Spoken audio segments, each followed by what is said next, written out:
Here's the video of the 2008 Fleetwood Icon with 78,000 miles. So first, we have the new hubcaps on the front. I do have them for the back, and I'll put them on the back as well so it looks nice and shiny.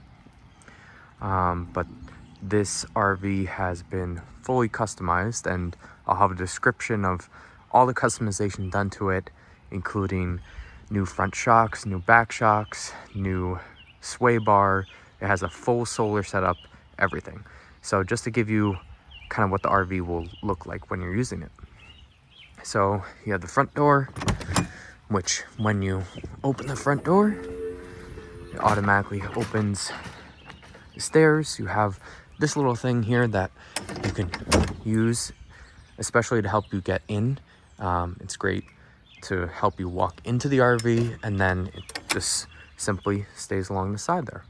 So walking into the RV, immediately when we walk into the RV, I'm gonna close the door behind me because it's raining. So we have the full setup that's been completely renovated here. You can see this is an entire slide out that goes out and gives you an extra 30 inches. So if I go over here, you can see how wide it will go and give you that extra 30 inches. It's actually pretty incredible how much space there is. But you can see everything's been renovated, cleaned out. I took out the DVD player because not most people use that.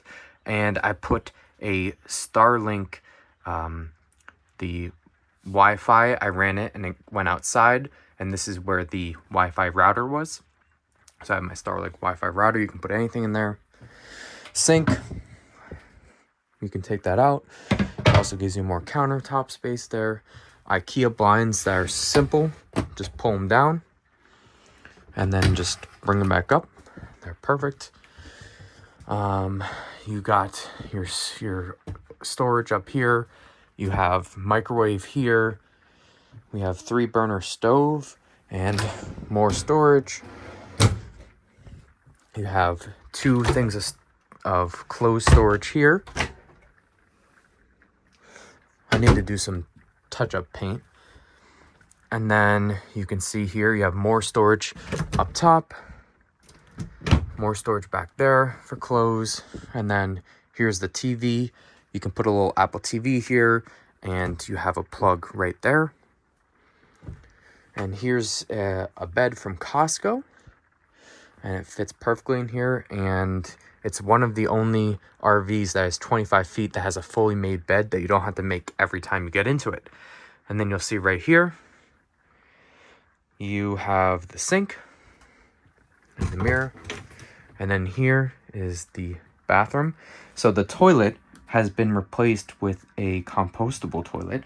And you can see, so it's running and venting out the composted, like any smells that would happen with a compostable toilet go straight up and out the original spout of the black tank. You can, right here, I've capped off the water so you can just easily pick up this toilet, put in an RV toilet if you want to go back to that. But for off-the-grid living, it's pretty nice. So you have a new shower head here too. So it's just a single handle instead of the hot and cold.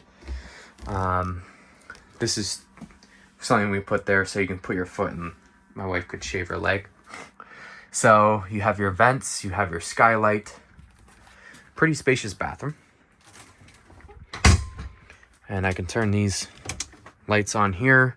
So you get those lights. Everything has been changed to LED lights.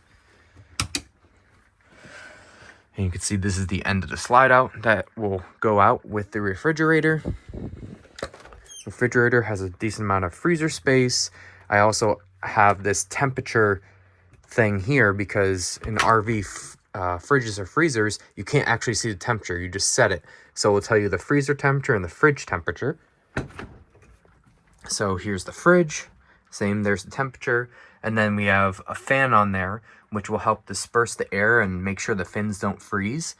So it's a great way of keeping the RV cold and warm. Or not warm, keeping it cold. So we have storage right there for food. you can see, so these are the original seats. They just have these covers that we put on them, simple, just elastic covers. And if I take off, you can, we did a Velcro to the seat there. So if I take off the bottom part of this, I'm trying to do this one-handed. So take that off, and you have your storage, and you have your 2 seat belts on this side, and same thing on this side. Exact same amount of storage there, and 2 more seat belts. So you can have 4 people sitting here while you have 2 people driving. You can have 2 people sleep back there. This table actually goes down, and then you can have 2 people sleeping here, and then you can also have 2 people sleeping up here. So this one, let's see. So you can see here, it's a pretty big size bed, and you have windows if you need to vent air or anything, but also the RV is ducted AC, so the AC will come directly out of here up top. This is the inflow for the AC, and then here are all the AC spouts, one even in there. And then for heat, we have 2 spouts here, one in the bathroom, and 1 main spout right here. So I'm just gonna put this up. It's easy, do it one hand. If it's locked, it's not going anywhere. It's perfect, so you don't hit your head when you go down to sit in the cab here. And in the cab, we have an Apple TV or Android Auto, whichever one you prefer. That's what this unit is. This RV has currently 78,000 miles. Here are the seats. They're really nice, and they've lasted the test of time. And you have this little, we put this little step stool here so my wife could put her feet on it if she wanted. And you have a big windshield, and right here, this is the rear backup camera, and it works great. You go into reverse and it automatically turns on. You can see everything behind you. It's pretty nice. You have power windows, power side mirrors, everything. You've got space up here. You also have your things that can go down. All right, let's go back to the RV. So if I go over here, this is our solar part of this video. So you have your little Victron energy here. You can see the batteries, lithium batteries, are at 100%. I'm currently not using anything that requires solar, but I can do that. I can just turn this on. Now the inverter is on. So that means I'm not plugged into anything right now. I'm living off the grid. I can turn on the microwave because I have this inverter that takes the power from the batteries and the power from the sun to act like you're plugged in. So I'll turn that off. But you can run the microwave. You can run the AC unit off of your batteries and the inverter. It's been great, especially on like nice warm summer days when we were in Texas.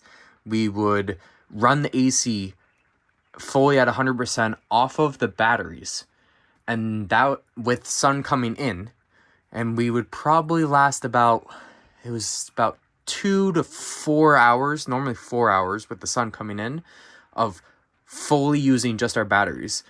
And then we would turn on the generator outside, which will charge our batteries, and you run off the AC can run off of it. And then we would just, when the batteries got full again, we turn the generator off and use just the batteries. But the batteries work so great. You can do so many things and literally live in the middle of nowhere. We also had the fridge run off our inverter pretty much all the time. So it's really nice. So I can just turn off the inverter, which means I can still use lights in here. It just means that the heavy appliances, I don't need to have the inverter on, which uses just a little bit of power when it's on. But you might as well just have it off unless you really need it. But you can see, change out LEDs everywhere, and then the lights for those back are over there. Okay, So I think that's pretty much everything in here. You've got your vent fan here in case you're in a warm place, but it's not too warm. You don't need the AC. You can open this up and run the fan and just have it take the hot air out of the RV. That is definitely uses a lot less power than using your AC unit. Then you have your thermostat here, so you can run the AC or you can turn on your heat. So running the AC, we have an AC easy start. So that just means that that initial burst of the AC won't affect how it won't oversurge the system. So you'll be able to start up your AC on solar, which is amazing. And the heat works really well. And if you want, this is what my wife and I did, was up here, we put a hook with a curtain all the way over to this side. These were standard in the RV, so I didn't puncture any holes. And we put a curtain up here so that we could be back here, eat food. No one can really see us if we wanted. Or we also just have these shades that I have outside that will cover all the windows. We'll put those up at night as well. So we'll just have double going on there. Now let's go outside. So if you want the stairs to stay out the entire time, you just click that button. So when I close it, the stairs won't go in case you're like at an RV park and you don't want them going in and out all the time. But if you ever turn on the engine, they will automatically go in because you can't have the stairs out when you're driving. So this is what it looks like from the outside here. Let's work our way across. So we talked about the handle. We have a storage compartment here. This is a pretty large one. You've got good space right here, and then it shoots across the top. So I actually put 2 big foldable chairs that can go all the way across, or if you had like skis or something, it goes all the way to the other side opening. So here's what the water heater looks like. Works great. Okay, this is the furnace output. So when the furnace is going, you can feel the heat coming out this way. It's just the exhaust from the furnace. And then you have your prong plugs out here. And then right here is the RV generator. So you can turn it on from within inside and that will charge the batteries, or you could just run bigger appliance off of it. I think it's great to have when you have batteries and you just need to top them off maybe before the night ends, so you can use all your appliances throughout the night. It's really amazing to live off grid like that. Here's another storage bay. And then right here is, I'm gonna hook this right here. This is the whole solar setup in here. So we have the 2 lithium batteries. This is just a safe box that we've drilled down into the bottom here. You can undrill it if you want. So we just put like a passport and stuff like that in there, just to keep us safe on the road. But here's the 2800 watt inverter with all the setup connecting to the roof with the solar panels. Okay, we work our way around the back and we have the ladder. You can see the backup camera right there. And we'll go along this side here. So here's another little storage area, but you can see this is where the greywater and blackwater tanks kind of go. And you can see that's where you'll open up the gray or the black. It's important to note that we don't use the black tank, so we use that as a secondary gray tank. So there's only been water that's been in these tanks since they've been cleaned, so we don't have any sludge or anything built up because we're using the compostable toilet. And here is where you can plug in to shore power. So if you are at an RV site, you can plug the RV directly in the shore power, which will charge your batteries, and you can use stuff inside. So it's a great way to get your batteries fully charged, and you can customize how much power you want to push into your batteries. So if you're only charged for a little bit, push a ton of power, or if you're charged overnight, you can just slowly push power as time goes. Right here is the outdoor shower. And right here is the back vents of the fridge. So it's kind of hard to tell, but I put a fan up there that runs a wire down here, and you have a box that you can, if I pulled this off, this is your drain hose that's been replaced, but there's a box back here that will automatically, based on the temperature, it will turn on that fan to exhaust the heat from behind the refrigerator to make it work more efficiently. And then here, if you remember, here is the other side of that bay. So remember, if I said you put skis across, that's the one side. Here, I just have my extension cord, a bucket, some stuff like that I could take out for sure. And then here is the propane tank. It's in great shape, and yeah, works great. And so the propane tank will use it for heating the RV through the furnace, but it will also, the generator uses the propane, and generator is very efficient on propane. So if you didn't want to use the solar for the day and you just want to use the generator to run your AC, it's actually quite efficient. Okay, so this is the driver's side here, and if you open this up, that's how you fill with diesel fuel. So it's quite easy and no one can get to it because it's locked behind the door, so it's perfect. And here's the RV. Here's the front of it. I put up tape along the edges here where any sealant was, because sealant will die after about 1 to 2 years, especially in the sun. So to risk not getting any leaks anywhere, I put this everlasting tape along that will last forever. It's called everlasting tape. And then here is your awning. So to open the awning, there's a little piece that I had down there that's like a little bar. You'll put it on there and you just spin it. You just spin it and it opens up, and there's 2 legs on it that are already in it. So when it comes out, you don't need to put the legs, but you can put the legs down on the ground, put in the sand, put in the ground, and then you have a huge awning on this side. And I guess see if I can get to the top of the, I don't know if I can get up there to show you the solar setup, but I do have a picture of it. You can see 1 solar panel right there, but there are 6 solar panels at the top. And yeah, it works great. And remember, so the slide out, when you have the slide out go out, it's on this side, the driver's side. So you can see the square slide out and the slide out topper, and it will go out about 30 more inches. So on the inside, it gives you a lot of space, and it's great. It really feels like a luxury living when you open that up. But even without it, my wife and I would rarely actually open it. We kind of just liked living as is, because it's actually not that difficult to it's not that difficult to just be able to live in this RV like this. If I turn on the lights, it's kind of a gloomy day, so, but you can see right there, that is the RV. There's a lot more that goes into it. You have this panel here.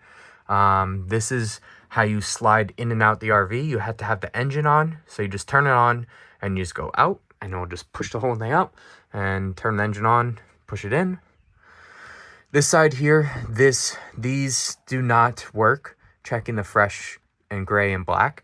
But as I noted, we don't use the black tank as a black tank. It's a secondary gray tank, so you have a lot more space to take showers and not have to fill up as much.